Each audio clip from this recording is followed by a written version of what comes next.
À chaque fois que tu viens ou que j'y vais, c'est la même chanson. Peu importe où on se retrouve. À chaque fois, je glisse un tcholek en cachette pour toi dans ma valise. Et à chaque fois, avec ton regard reconnaissant, tu me demandes « Mais comment elle fait ?» Alors tôt ou tard, je me suis dit que j'allais devoir te le dire. J'ai même songé à t'envoyer la recette, les œufs, la farine, le beurre. Mais je me suis dit que ça n'aurait pas été très honnête. Du coup, j'ai préféré te raconter sa véritable petite histoire. En arménien, le tcholek est un gâteau traditionnel que l'on fait pour Pâques. Eh oui, c'est juste l'histoire d'une brioche tressée, légèrement sucrée. A priori, rien d'extraordinaire. C'est une tradition dont l'âge m'échappe. Les experts évoquent le XVIIe siècle, d'autres avancent une date antérieure. Mais en ce qui me concerne, cette histoire remonte au 22 mai 1934, à Beyrouth, au Liban.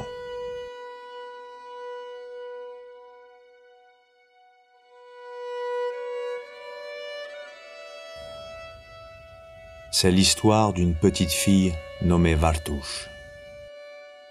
En 1946, alors qu'elle n'avait que 12 ans, accompagnée de sa maman, de son demi-frère et de son petit frère, elle quitte Beyrouth pour Batoumi en bateau. Arrivés à Batoumi, ils prendront un train de bétail, pour rejoindre Yerevan, capitale de l'Arménie soviétique. En 1948, sa mère s'éteint à l'âge de 41 ans. À Yerevan, Vartouche vivra les premières années dans le quartier de Noralesh, puis ensuite dans le quartier de Tchelemushka. En 1949, alors qu'elle n'a que 16 ans, elle rencontre Pascal, un orphelin de 19 ans, lui-même arrivé 2 ans plus tôt de Marseille, par le Rossia. En 1950, Vartouche se marie avec Pascal. Ils auront 3 filles. L'une d'entre elles est ma maman. Le 13 mai 1971, après un énième périple, ils arrivent tous à Paris.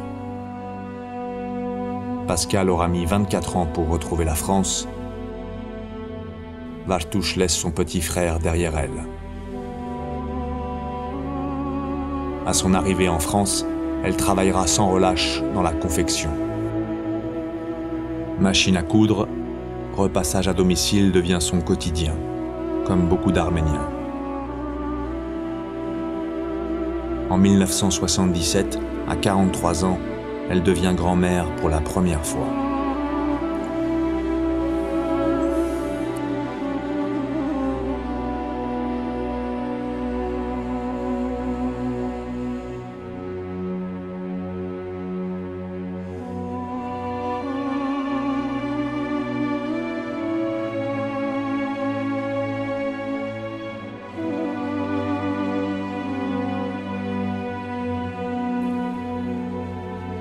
Toute mon enfance a été bercée par ce parfum délicieux du tcholek juste sorti du four. Il suffisait juste que la porte de la cuisine s'entr'ouvre pour que nos papilles gustatives succombent. C'était tellement doux. Rien qu'avec l'odeur, nous grossissions.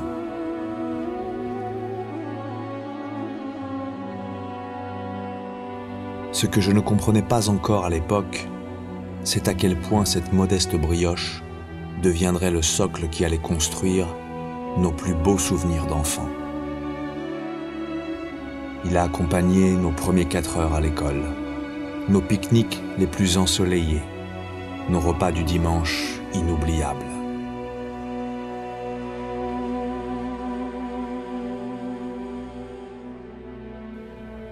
Il a soigné nos tristesses, adouci notre jeunesse et façonné notre regard d'adulte sur la vie.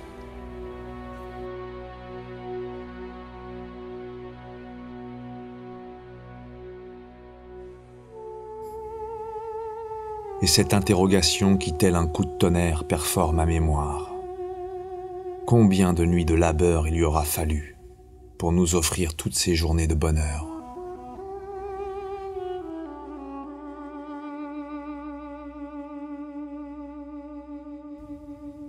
Les parents, les cousins, les tantes, les oncles, les vieux, les jeunes, tous étaient là, réunis autour d'un tcholek qui n'a jamais souffert aucune discussion.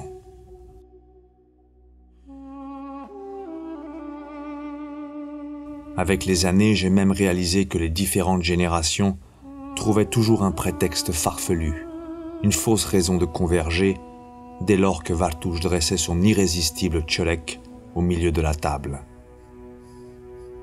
Le tcholek, parce qu'il faisait l'unanimité au sein de notre famille, était devenu indétrônable. Même si personne ne le disait ouvertement, Vartush avait réussi l'impensable.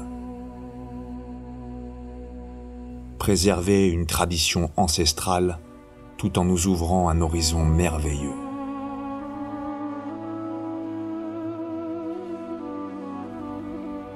Même si je l'ai compris bien tardivement, elle nous a légué le plus bel enseignement qui soit.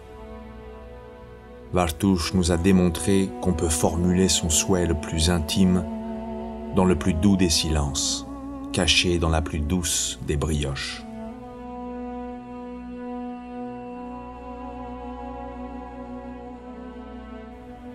Mémé, comme nous l'appelons tous, avait compris bien avant tout le monde que tout se jouait autour de la table. Absolument tout. Les grands-mères comprennent l'intérêt général mieux que quiconque.